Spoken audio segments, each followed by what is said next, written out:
Welcome to Never By the Book podcast. This is your host, Kelly Scholes. At 24, I was dead broke and a full-blown alcoholic. By age 40, I was completely debt-free and a millionaire. Now I share my secret to success and transformation with audiences around the world as an author, speaker, success mentor, and of course, your podcast host. Each Never By the Book episode features a guest who has overcome obstacles to build an incredible life of fulfillment. Today, I'm honored to interview Sylvia Hampel with our episode entitled Me Before #MeToo. Sylvia knows about adversity and overcoming the odds. She became a single mother at age 15 and shortly thereafter moved out on her own to raise her daughter. There's a lot we'll discuss today, but I want to share this before we begin. Just last year, Sylvia sold the company she started in 1995 simply as a way to support her family. When she sold it last August, Sylvia had grown Clearview Cleaning Service to $18 million in revenue with over 500 employees in 4 states. Sylvia is an advocate on behalf of women entrepreneurs and will be sharing her inspirational story of success through hope, determination, and some lessons learned along the way with us today. It's an honor to introduce Sylvia. Welcome, Sylvia. Thank you, Kelly. Thanks so much for having me today. You're welcome. About 2 years ago, I was meeting with a friend of mine and mentor, and he was pushing me to write my book. And he kept telling me about this lady that needed to write a book as well, and I needed to meet her. And that lady just happens to be you. So we finally connected. Yeah, we finally did. I know. He also told me about you and said you really need to get together, and you've got some similar stories and some hardships that you've gone through, and it would be great for the two of you to get together. So here we are. Here we are, and we have spoken. We've talked about some of our stories, so I'm very excited for my audience today to be able to hear your story because it's an incredible story. And I agree with Mark that it is a Hollywood story that needs to be written. Do I get to play the leading role? I'm just kidding. Well, you can play it, or you can pick who you want. Who would you pick? Um, well, probably Kelly Ripa or Jennifer Aniston. Oh, there you go. Okay, good. So tell me about your story. Let's take a back in time a little bit here and go back to your childhood and tell us what you had to deal with, how you got to where you're at, what you overcame. Fill our audience in a little bit. Okay, so I was actually adopted by German immigrant parents, and I was raised German. My mother was exceedingly strict, and by strict, I really mean abusive. She really just wielded her hand, the belt, whatever came to her mind if we weren't doing things right. Mm-hmm. And she was also from that background. And, as I got older, not that I excused it or that it made more sense. For me, after I had my family, it was very difficult for me to lay a hand on them just because of the punishment that we were always given. So came from a very abusive background, being raised by a very, strict German mother. And we had to start fending for ourselves at a very young age, which I know this sounds so bizarre. It sounds even bizarre when I say it. But at the age of 9, she decided that we needed to really venture out and start making our own way in the world. I started working at the age of 9, started babysitting. My brother and I would ride our bikes to a drive-in movie theater and pick up trash early in the morning because we had to have it picked up before it got too hot. Mm-hmm. So at 9 years old, I started buying my own shampoo, soap, a lot of my own clothing, and really just kind of kept going from there. Wow. So 9 years old. So what was your first job? I was working at a drive-in movie theater with my brother. He was several years older than I was, and we would get on our bikes. They would hire kids to pick up all the garbage and trash that was left out overnight. And then I babysat. I mean, I did a ton of babysitting for just people in the area and the community. At 9, I mean, it sounds so young, but I was Right. so mature at that age already, just from having done the things that I had to do and go through in that survival mode, that really at 9, I was probably more like 13 or 14, Yeah. as far as maturity went. Well, and don't you think some of that carried forward when you got into your working life? Because I know same here. I started working at 6 years old in the cucumber fields. Yeah. Yeah. I mean, absolutely. I think that, so the work ethic. And so, Yeah. when things are bad, I always say there's bad, but then there's always maybe a good that goes with it, right? Right. We had this rough childhood, but we were also raised on a farm. So Yeah. we were taught that work ethic very young. And in fact, I had to get up early and feed the animals and break ice when it was wintertime in their water dishes. So absolutely that work Yeah. ethic is there. Yeah. Did you ever have to go out to the barn and carve your own paddle out of a shaving slat? No. Did No. you? Okay. I was like, boom, boom. No, I did not have to do that. No. Okay. So then tell us about when you got pregnant and had your daughter. So I started working at Burger King. Mhm. Needed again the job, the work, and I lied about my age. I was actually 14, said I was Okay. 15, 16. I was raised in Salt Lake City, Utah, and you could actually get a job then, when you were 15, as long as you were moving to 16.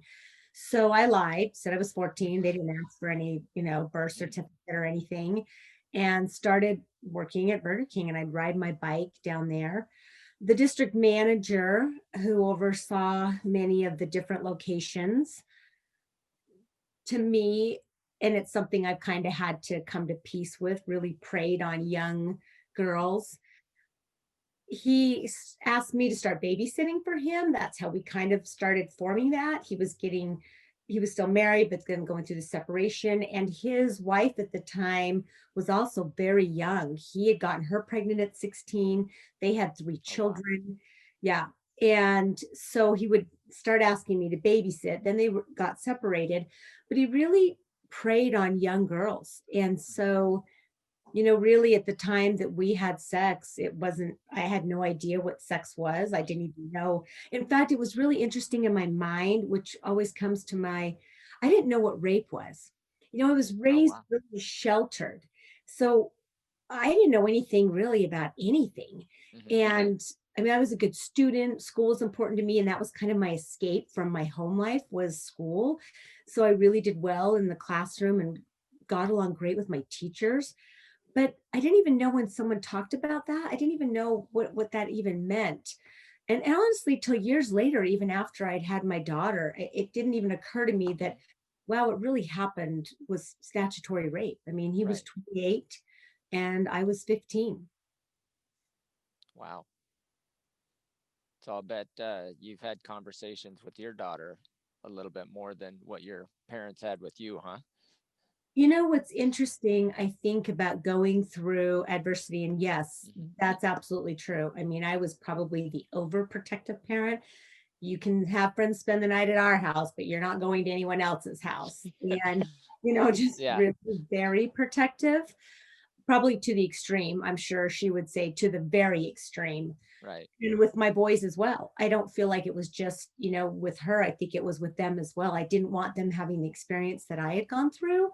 And I was very protective, knowing that there were people out there that, just really hurt, younger Hmm. young kids, and I didn't want them having those experiences. So I was a very probably overprotective mom. I'm sure they would probably Okay. say Wow. that. So 15, so you had your daughter, so 15, and then tell us what happened from there. Well, I mean, and really to kind of lead up to that, what ended up happening is that he dropped me off at Planned Parenthood. I didn't even know what Planned Parenthood was. He said, you need to get on birth control after we had had sex the first time. Drops me off at Planned Parenthood. I'm standing there and I walk in, what are you here for? I said, I Right. need to get on birth control. And they handed me the pill and said, you need to wait for your period to begin. Once your period starts, you can start taking the pill. And my period never started. So I remember the day when I went and found out that I was pregnant. And I just sat there. I mean, what do you say? And I don't even know again, like what that is or what it was. And I was in such shock. And I'm a sophomore in high school. Hmm. So I remember just telling him about this. And, his reaction was really like, okay, well, let's get rid of it. And I didn't know any better. Right. So I was like, okay. And again, I was such a good student. And I have to say that part of the story, which is really for me, what really saved my daughter was the fact that I was very close with my math teacher. I was in AP math and his family, and I used to babysit for them. Hmm. They really came to my rescue and just said, look, Sylvia, you're the final signature on this. My parents really wanted me to have that abortion. She was forcing it because to them it was very embarrassing. It Right. didn't matter the situation back then. It was about the fact that I was embarrassing the family and embarrassing their friends. Like their daughter got pregnant. Didn't matter the circumstances or who this guy was or what he had done to me. It was just the fact that I'd gotten pregnant. Right. So they actually were very instrumental in the fact that I had thought about giving her up for adoption. So I started looking at adoption agencies.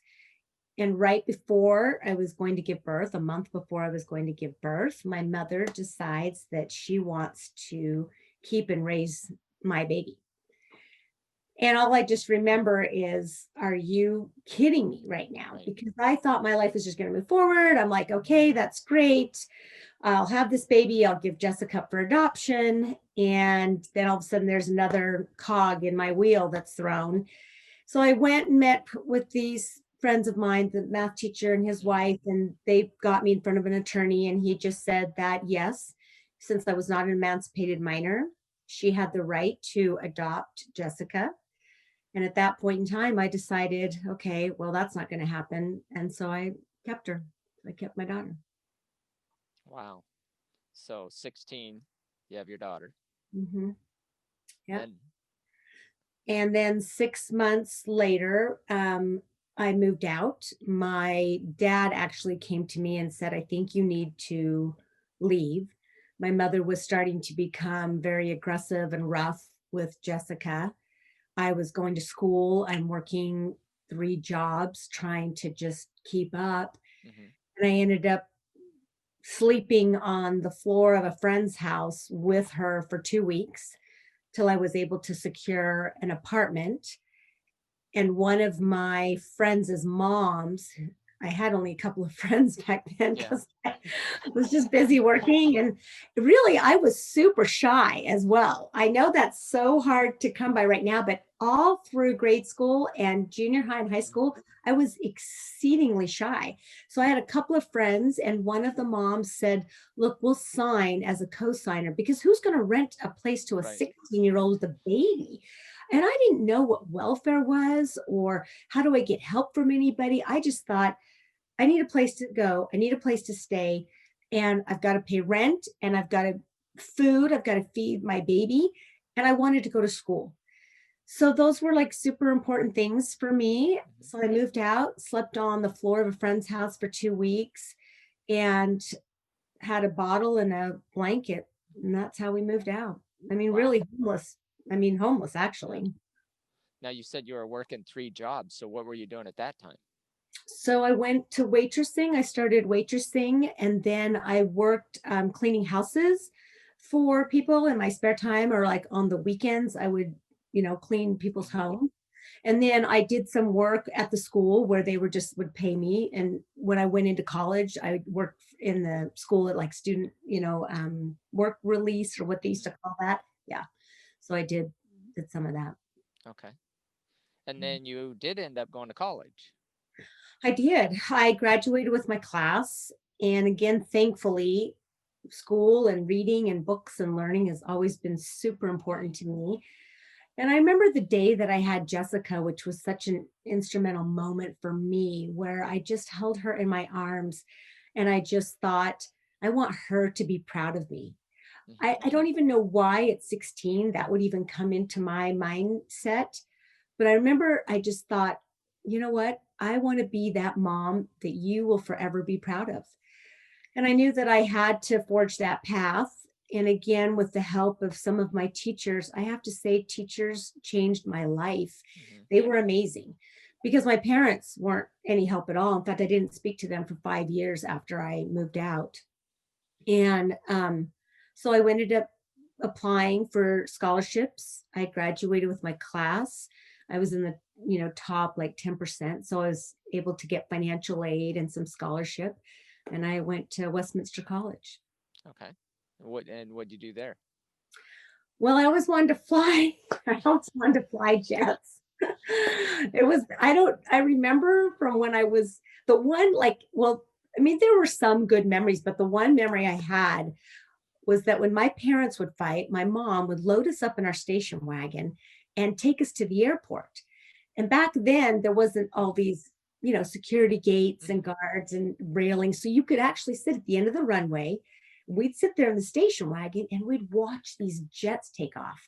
Oh, And I wow. remember just being 8 years old and watching these jets just taking off and thinking, I'm going to do that one day. I want to fly.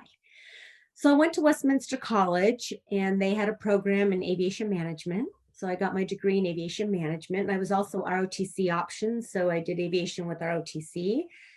And 2 years into it, because I didn't have an ROTC scholarship, I didn't have to be signed up. And then 2 years into it, you have to commit. So right before I was going to commit, I had the most amazing major. He brought me into his office and he said, Sylvia, before you sign this, I want you to know a couple of things. He said, number one, you will have to go TDY, which is a tour of duty unaccompanied without your child. Oh, Being wow. a single mom, who's going to take care of her?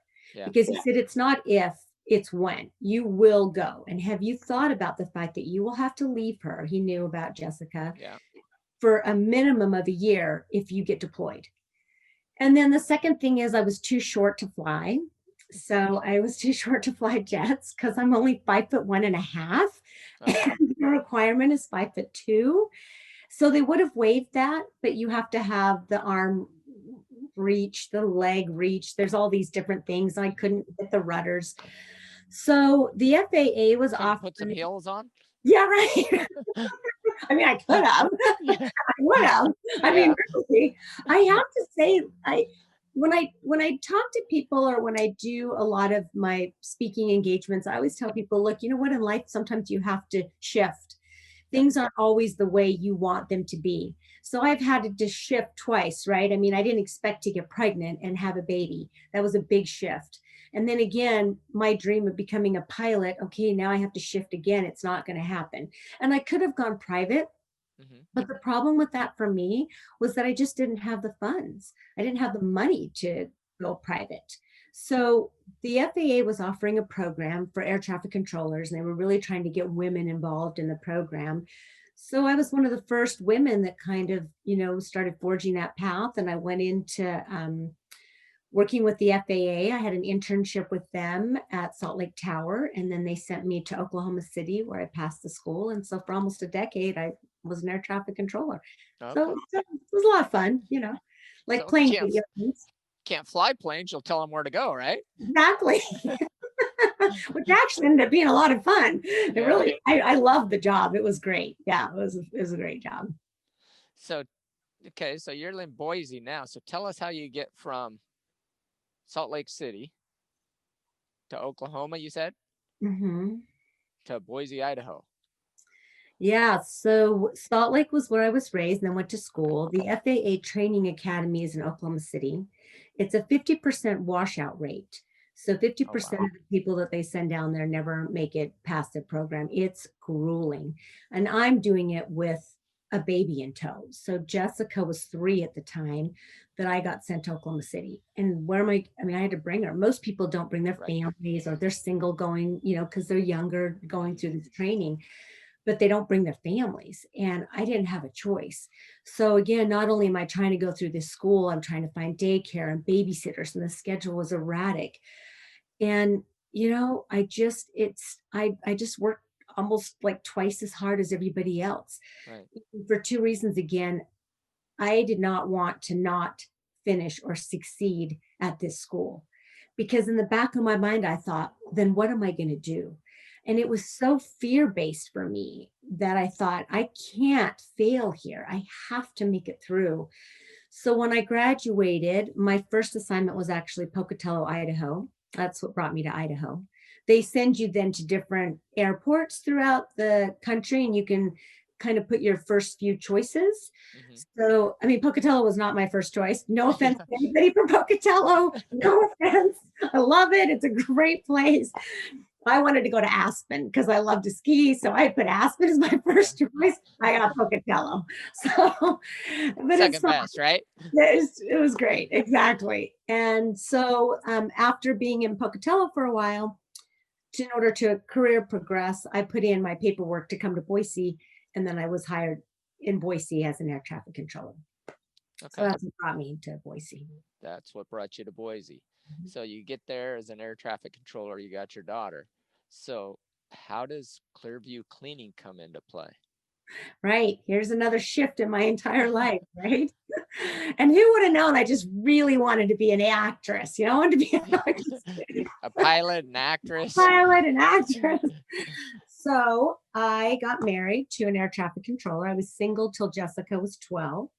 Met my now former husband at work. He had a son, and we got married after dating for several years. And it, like in so many situations, it just wasn't a great fit. I was told when I was very young that I couldn't have any more children. So after having Jessica, there was some complications, and I was told I would never be able to have kids again. I just love kids. I'm everybody's mother. It's just the way I am. I don't know, but I was told I couldn't have children. So along came my now former spouse, and he had this boy that I just really fell in love with. And I wanted to have that opportunity to be his mom. We started dating. The thing about my former spouse is that he wasn't very fond of children. And what ended up happening is once we got married, I was a big runner. I used to do a lot of running and half marathons. So now we're married. I've got Jessica, he had Ryan. And a year into the marriage, I am just sick. I mean, really ill. I'm throwing up. I can't figure it out.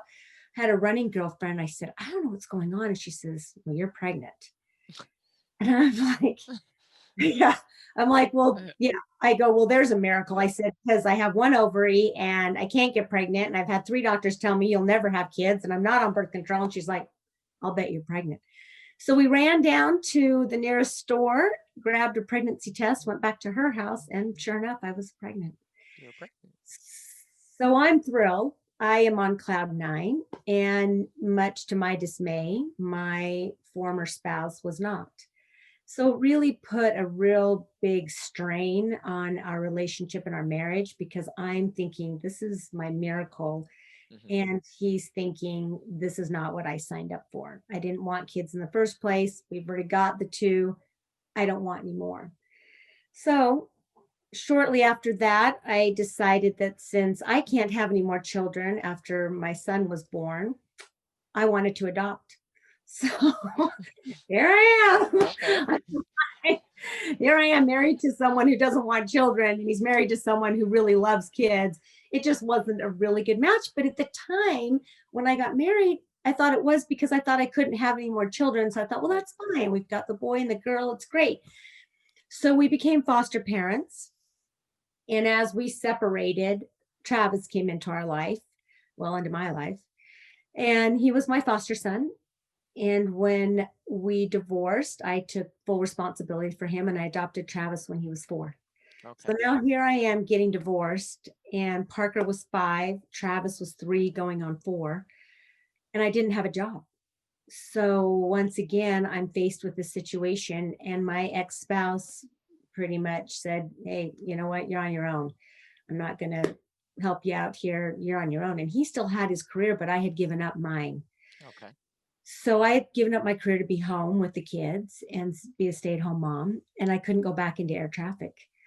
So I did what I knew how to do, because it went back to my roots from being in college, and that was cleaning.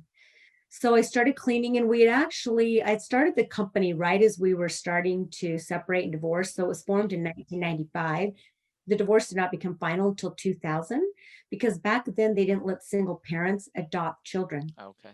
So my former spouse and I had to stay married until the adoption went through because I was not about to give Travis up. Right. So they wanted to take him from me when they found out that we had separated. And I said, absolutely not. I am his mom and the only mom this child knows. How old was Travis when you adopted him?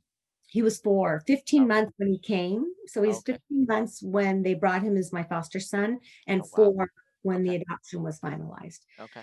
So Clearview started while I was still married, and we had started kind of getting out there for different accounts. But at the time of the divorce, now I really needed to amp this up. So I started cleaning people's homes. And then it just led to their office space. People would say to me, wow, you do such a great job here. Have you thought about this? Mhm. My friends and neighbors were instrumental. They knew people in the community. They would get me in the door saying, hey, Sylvia started this company. Would you let her quote your building? And so it Right. just, we started, yeah, moving upward. So how come you didn't go back to air traffic controlling? Well, at the time of my divorce, I was too old. So I was 38 when I got divorced, and you can't go back after the age of 30. Oh, So wow. I didn't really Okay. have an opportunity. I had tried and applied for a position in Vienna because I speak German, Hmm. but I had the kids and he was granted every other weekend. So I couldn't, yeah, go back to being an air traffic controller. So I started cleaning. So Clearview Cleaning it was. Clearview cleaning it was. So Yeah. did you know anything about running a business when you started it? I didn't know anything. Well, I have to take that back. I Okay. did know a little bit because I had done a catering company when I was married. And then I did have a restaurant for a year before Parker was born. So I Okay. did know a little bit about it, but not to the scale. And it was really more about me just working and wanting to Hmm. bring in some money and doing these things. So I had a couple of little, side things, but nothing to the Right. degree of where we went with Clearview. Yeah. I mean, in Yeah. the end, we ended up being the largest woman-owned company in Idaho with almost 500 employees. So yeah, no, I had no idea like how to Yeah. forge math, right? Yeah. So tell us about that and how it went from, because as we were talking before, you told me in 2000 2010. 2010 you had 50 employees. Right. So I'm now single mom again and trying to raise my kids. My daughter was off to college. I've got these 2 little boys. I wanted to spend as much time with them as I possibly could because being a parent was really just so important to me. Hmm. So I started cleaning at night while they were in bed. And one of the things I used to do is my neighbors, who are still my dear friends today, I would take the baby monitor, I'd put the boys to bed, I'd take the baby monitor and I'd take it to their house and they would listen for them while I was out cleaning. I mean, now I'd probably be put in You'd jail. probably be put in jail for that, wouldn't you? My Yeah. kids, they'd be like, your kids are out of here. But I really didn't have a choice. And, for me, and I'm not saying this in a bad way or judging welfare and all these different things, that just wasn't an option for me. I didn't really know about it. And I just felt like I just need to work hard to make ends meet. At the time of the divorce, I kept the home and I had a 10-year-old Suburban. That was it. So I also went to real estate school. And while Parker was in kindergarten and Travi would go to preschool, I took 2 weeks and had a babysitter and I put myself to real estate school. Hmm. So on top of doing the cleaning, I'm also doing real estate because I'm just trying to make ends meet. And Clearview just didn't really take off because I didn't have the wherewithal to really grow it. I Hmm. also really didn't know what it meant to have all these employees. Right. And what ended up happening really, um, I mean, Normina and Zorn have been with me for, gosh, 20 years. So when I hired my first employee, that was back in like 2000, 2002. I don't know the Uh-huh. exact date, but she was a Bosnian gal that had come over as a Bosnian refugee. And I put a little ad in the paper because we'd gotten this account and I needed to be able to service it, but I couldn't do everything by myself. Right. So I put a little ad in the paper, help wanted, cleaning person, because I was done with my phone number. Yeah. And she responds to this ad, and we're sitting in my car in front of the client. She doesn't speak a word of English. In fact, she just kept saying over and over again, I clean, I good cleaner, I clean. And Okay. I'm thinking to myself, okay, great, because that's what I want to hire you for. Yeah. But again, I'm like, how do I do this? And what's the process? And I just looked at her, and I don't know why, but something just hit me. And I feel like my life has been so blessed with this, where there's just been these moments Hmm. where things just work. And I can't explain it. But, and some people would obviously say a belief in God. I don't know if Right. that's what it is, but there's something there. And Well, there's something else too. Have you ever heard the harder I work, the luckier I get? well, that's my total saying, right? The Yeah. harder I work, the luckier I get. Exactly. I say that all the time. It's on my page, I think, Yeah. because now people say to me, "Oh, you're just so lucky, Sylvia, Uh-huh. how lucky you are. Wow, look at your success. You're so lucky." I'm like, look, had nothing to do with this. I worked so hard to get here. I mean, but yeah, I think there are moments in life where things just happen. Well, anyway, we're sitting there in front of this client, and I just happened to say to her, "Do you speak any other languages other than Bosnian? Do you?" And Yeah. I don't even know how I got that communicated to her. And she says German. And I mean, hallelujah, the lights went off. I'm like, 'cause Yeah. I'm fluent in German. And so all of a sudden it's German we're speaking. So, Clearview started growing. And I know I've told you this, Kelly, but Clearview started growing because there was such a flux of refugees that came to Boise. Boise, Idaho took in a large number of the Yugoslavian, ex-Yugoslavia refugees. So they were coming from Bosnia, Croatia, Serbia. Well, she had all these people that she knew. And now they're coming to me and they're saying, "Hey, look, we need jobs. We're willing to work. What have you got?" So I started growing Clearview because I was trying to give these people jobs.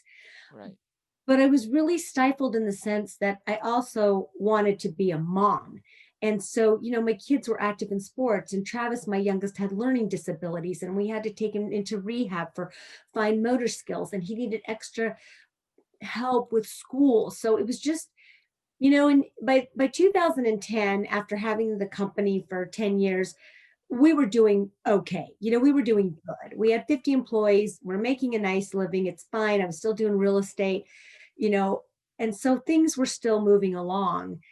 But then when my kids got older and they were able to start driving, and that was really the turning point. And in 2010, we won the Small Business of the Year award, which was huge for us because it kind of put us on the map. Hmm. I hadn't really done a lot of advertising. It was really word of mouth, people just contacting me, people wanting work, contacting me trying to find them work. I felt more like I was a employment agency. What do you Yeah. call this?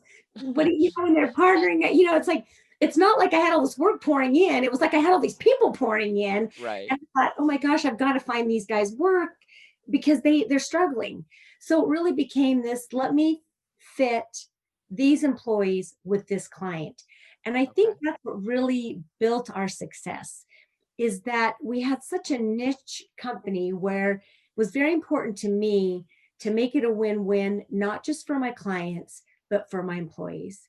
And one of my favorite quotes, and I don't know who said this, is actually, treat your employees like they were your clients. Right. And that's just something I really did from the get-go. I just treated my employees like they were my clients, because without employees, who has a company, right? You know Yeah. that. And they are your first clients. Right. Yeah. I mean, you got to take care of them first, because if you don't take care of them, they're not going to take care of your other clients. Exactly. Yeah. So, I mean, at the time of the sale, Normina still worked for me. Her husband worked for me. Their kids had gone through college. I mean, they became family, as so many of the people that ended up, employing with us. When I sold in August of 2020, we had almost 500 employees, and we represented about 20 different countries. So we had really taken off, and it was just, yeah, it was great. Wow. So okay, through that growth, I mean, you're raising your kids, you're growing, exponentially. how did you end up, learning to run the business and continually improve the business? Or was You it know, go just ahead. focus on bringing more employees in and finding the work? No, and there was a lot of bumps along the way. I Mhm, was very fortunate that I had some really great mentors. mhm, So I really had some good friends that were working for other companies and maybe larger companies. I had a girlfriend, she's brilliant. She took the company she worked for on an IPO. So I had access to just real talent. And that was just so helpful to me. And I've always been one of those people that I don't know everything. right, Every day there's an opportunity to learn. That's so important to me. And even now when someone says, "Well, hey, what about this idea?"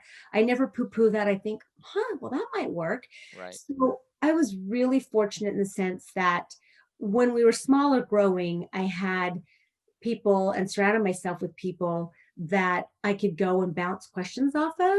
Uh-huh.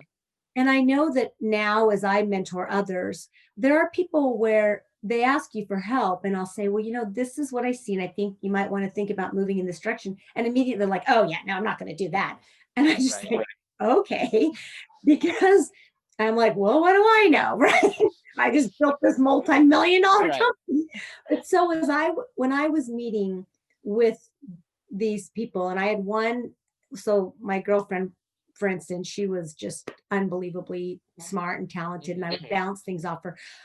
What should I do in this situation? I've faced with this, and should I have a CFO? Should I have a COO? I don't know what to do. And right. she would just really give me just unbelievable advice.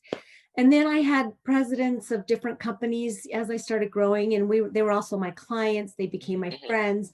I'd be like, "Can I buy you lunch? Can I take you to coffee?" And they were just great. And really, there was so much trial and error, though, too, right?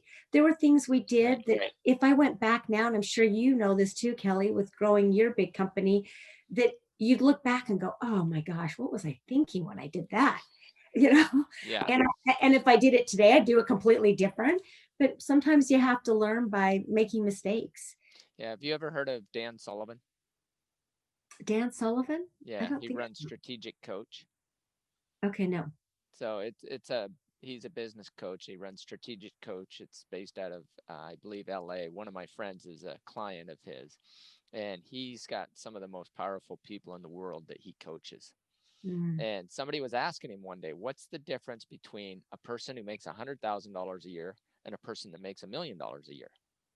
He said the difference is the person that makes $1 million a year, when they're given an idea and told how to do something, they look at it and they go, oh, okay, and they implement it.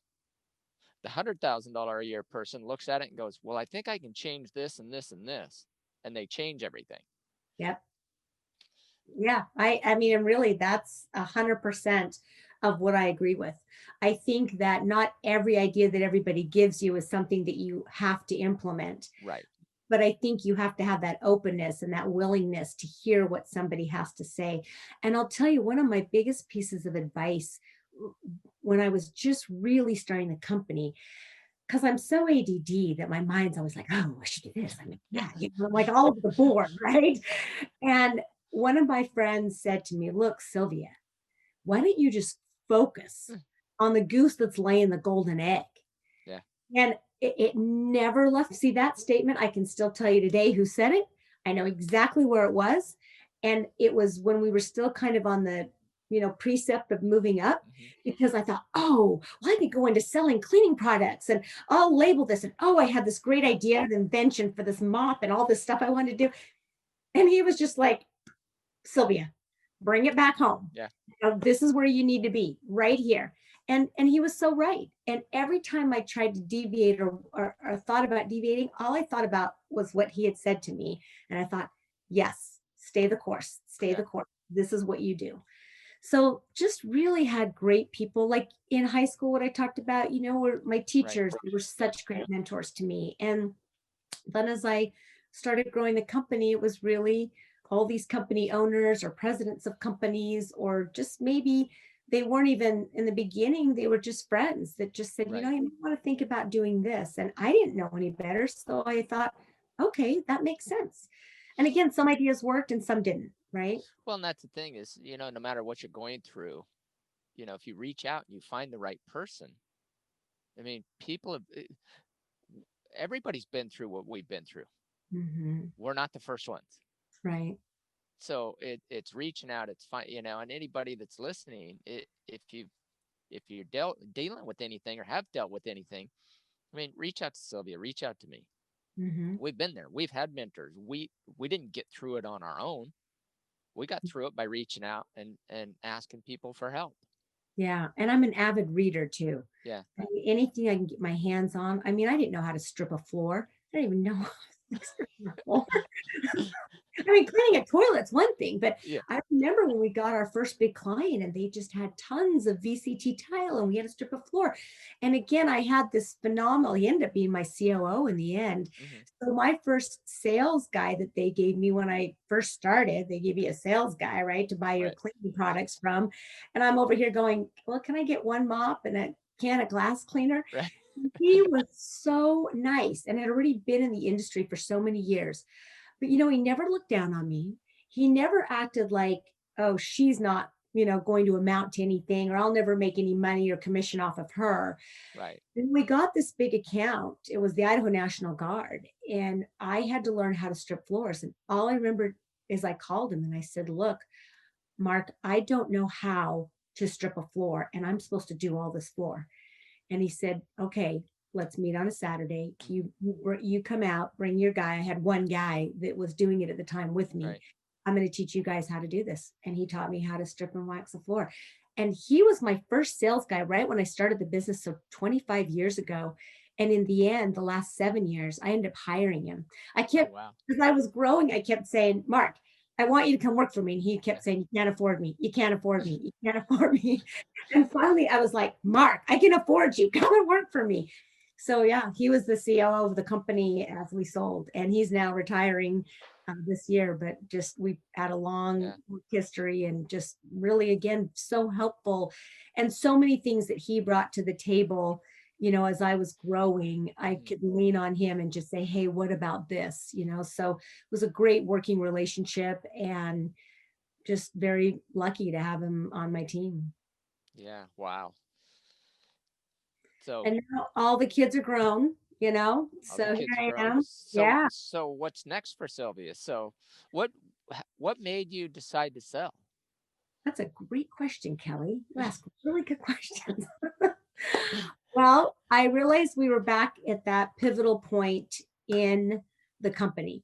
So you either grow or you die, right? Everybody's heard that saying. And we had gotten to that point. We had a lot of clients. They were in all these multiple states. They wanted us growing with them. And really, based on everything that's been going on, security wise, we had just top notch security clearances that we put our employees through. We made sure that everybody did speak English. So, regardless of whether you were a refugee coming into the country, you had to be able to speak English in order to be employed with us. So, we would help them and coach them through English classes if we had to.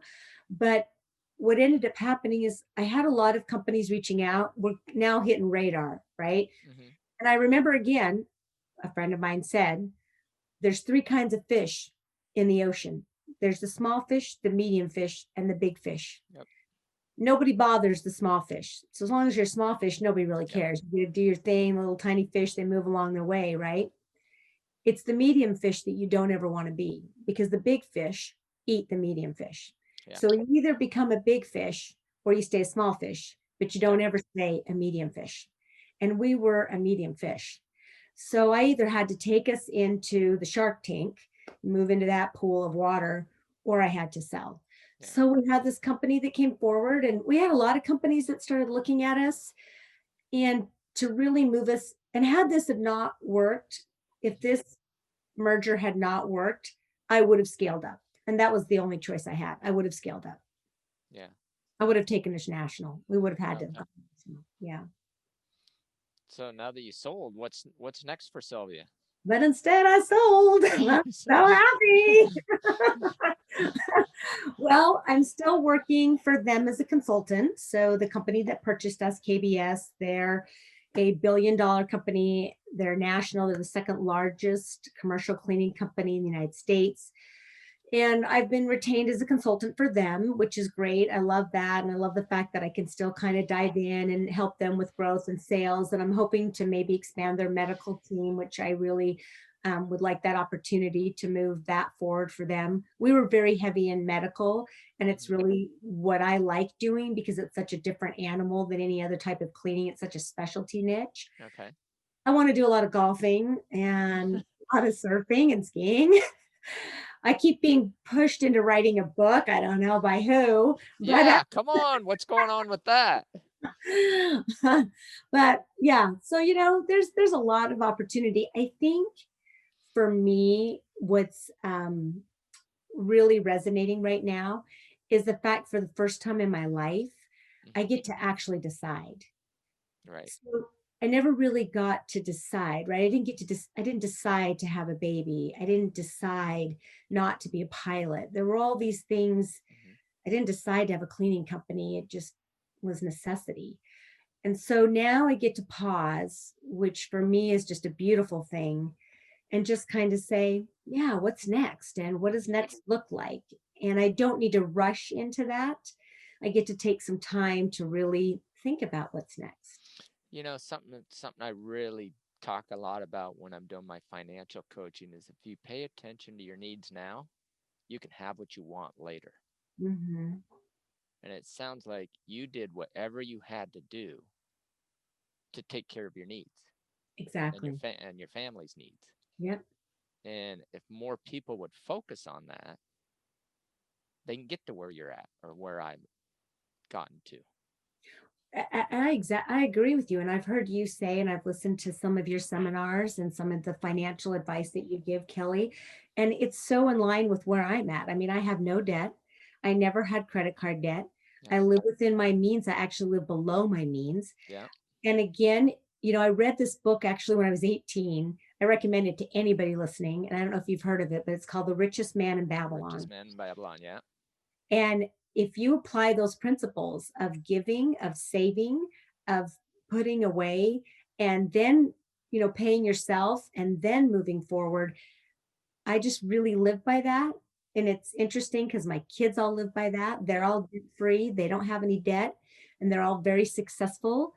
But we all live, I've always actually lived below my means Right. because Yeah. I wanted to have that savings account. I always listened to people that said you should have a year so if something happens. Right. And I'll tell you, being homeless, at 16, and then really again after I got divorced, I was back in that situation again. I remember one time when I was waitressing and I was out and had Jessica, and I was working at Hotel Utah down in Utah, waitressing and going to school. I had negative 53 cents in my checking account, Wow. no diapers and no formula. And all I could think about was, oh my God. And we were dead. There was not anybody at the hotel, at the restaurant. And I just thought, how am I going to get diapers and food for Jess in the morning? I don't have any money. My account was negative. And back then you didn't go negative, right? I didn't even Right. know going negative. I'm like going, I'm negative 53 cents. Yeah. I didn't even have a credit card. And I remember again, it was one of those things where there was this patron. It ended up being one of the hierarchs of the LDS church that had come into the restaurant, the only table in the restaurant. And he left me a $50 tip. Wow. I don't even know why. Yeah. He left me a $50. And I just remember crying, going to the grocery store, knowing that I could get food for Jess. So I think when you have that experience, I just never wanted to be without. So for me, having that cushion and that savings, never knowing and it's kind of strange because I tell people now that I'm, multimillionaire, I'm like, I'm still shopping at TJ Maxx. Yeah. Same here. I love TJ Maxx. I'm like, TJ Maxx. And my friends, they're always like, don't ever lose that. I'm like, I don't think I ever will because I think it's so ingrained in me that you be frugal. And it's not that I'm cheap because I'll also just spend money on fun things and my family and friends. But there's just that part of me, I think, that's always going to, just remember those really hard times and just have this big amount of gratitude for where we are today. Well, and something we've talked about a little bit, and I know I do, and I'm sure you do too, is giving back. I mean, listening to your story too is every time you had a hardship, you didn't look to blame somebody else. Right. You looked at yourself and your kids, and what can I do to support and get my kids, help my kids. And if more people would do that and focus on their why, it's the same thing with my business. My business was all about what can I do to help support my family, Hmm. and giving back. We did a lot for Boys and Girls Club and different local charities. So tell me what big with charities and stuff that you were involved in. I'm so glad you brought that up, Kelly, because it's one of the things that is so important. I mean, I'm really glad you brought that up. You know what? That has always been, you're right, no matter where I was at financially. And it's something that I taught my kids too. Yeah. When I was with Jess and really poor, they used to do that Sub for Santa, where you could actually pick a family, but you got to meet the family and take them things. Yeah. And I remember I had Jessica, and I think she was 4 or 5 at the time. And I said, well, we're going to go help this family in need. And it was a single mom, and she had a little girl. And then you would get them what they wanted, right? Right. And you'd take that to their home. You used to be able to go to the houses. And I remember I had my daughter in tow, and we're doing this up for Santa because I wanted her to know about giving. Right. And we go to this little girl's house, and this little girl's house is filled with toys. And we had hardly anything. I remember Jess just looking up at me and going, Mom, she has way more dolls than I do. Can't I just keep this doll? And I felt so bad, but I was like, Yeah. honey, we don't know their circumstances and this is for them. But I have been a big advocate and supporter of the Boys and Girls Club for many, many, many years. I sit on their board here locally. I love the organization. I've always had a passion for children. The Boys and Girls Club is near and dear to my heart, and I won't ever not be a part of that Yeah. organization. What they do to help families when they're working $25 a year, and that's breakfast, lunch, and dinner, counseling, coaching, after school programs, summer programs, so that working parents can afford daycare. Yeah. Because that was my biggest struggle. And you know what's so funny is when Travis, my youngest, was 13, I don't know why, but I passed a daycare and just started bawling because for the first time in my life, I didn't have to worry anymore about where to take my Right. kids while I'm working. It was always the biggest struggle. What can I afford? Where do I take my kids? Who's going to be watching them? Are those people responsible? And so that's why I just love the Boys and Girls Club. I'm so glad you brought that up, Yeah. Kelly. Thank you for that. And Oh, you're welcome. also foster care kids. I have such a heart for children because they're the victims, right? It's Yep. not their fault. And so I'm very involved with foster kids any chance I can get. Last year we bought a van for kids that are fostering out Hmm. because once they turn 18, if they haven't been adopted, then they're on their own. The state doesn't provide for them anymore. So Oh, imagine all wow. of a sudden you're in high school and you turn 18, nothing. If the foster parents decide that they don't want you in their home anymore because now they're not getting paid by the state, you've got nowhere to go. Yeah. So we bought a van for them so that they could take these kids that were fostering out, they call it fostering out, Oh, wow. that they could Yeah. take them to their jobs and to school and everything. Yeah. So big supporter of the community. Absolutely. I think that's Well, so important to give back. yeah, and something I teach when I'm doing my financial classes is, you either have time or money. Mhm. And, when I was younger, I didn't have money. So I would donate time. Now that I have money, I can donate money. Right. And now I have time And too. So you've got time because you're now I retired. got both. Yeah. I'm like, now you got both, Kelly. Yeah, I mean, and that's really important to me too. I mean, I think as I, continue on life's journey, I mean, I could see going to a place or helping in an orphanage or, Yeah. just doing something like that. I just think it's really important to give back. And I always say, if you just help the life of one, right? If you just help the life of one, imagine how different our planet would be. And everybody's got that capability to just make a difference in one person's life. Wow. I think you just dropped the mic right there, Sylvia. I think you just dropped the mic. And the thing is you didn't help just one. You've helped hundreds, if not thousands. Well, thanks. So Yeah, thank you. it's been a Yeah, good, this good has journey. been incredible. Thank you for being on. Well, thanks for having me, really. You I so bet. And I'm looking forward to that book too. I'm going to make you help me write it. No problem. You might not like some of the stuff that's in it, but hey, anytime. So, yeah, thank you for being on. I appreciate it, Sylvia. Absolutely. Thanks for having me, Kelly. You Thank bet. you so much. So, thanks so much for listening to Never Buy the Book.